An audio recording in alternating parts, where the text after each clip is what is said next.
Being an educationist and covering education, I've been receiving emails from our scholars in Germany. And as you know, due to the economic depression during the pandemic, I was very surprised to see that all of the emails that I received were so positive about them getting their stipends and the scholarships promptly and in time, despite whatever was going on in the world. How did Germany manage that? Where is this funding, how this funding is managed? I would say the principle of our, let's say, educational approach in Germany, not to have the, I would say, overall negative effect of the pandemic been, I mean, particularly effective, negatively effective on you know, tutors and students. So most of the scholarship had been paid, and we also tried to keep those who wanted to stay in Germany during the pandemic there. Do you think that the scholarships and the funding would go on now since the pandemic is open, and there would be further increase? The vaccination campaign in full swing. Things, particularly in the university and educational sector in Germany, are by and large back to normal.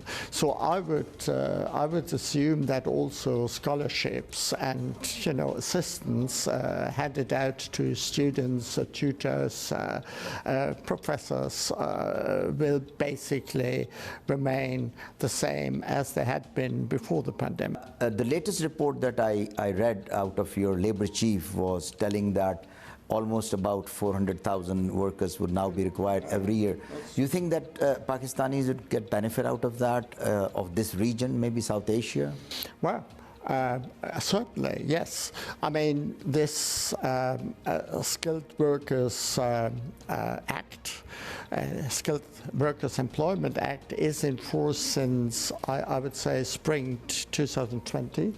And that is, I would say, particularly directed at non-EU skilled workers, including skilled workers from Pakistan. The precondition, of course, is that you are skilled.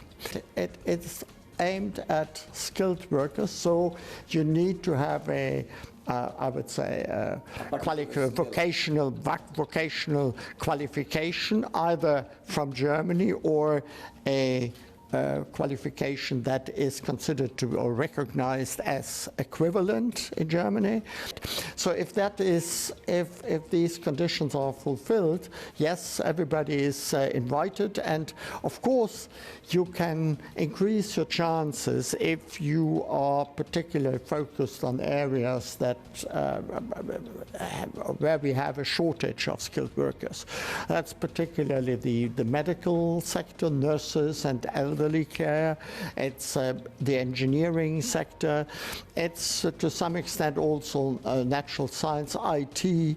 So I think there are huge opportunities even for Pakistan. So would there be any advice available on your website or from the embassy for these? If you want to study it in detail, you should visit our website.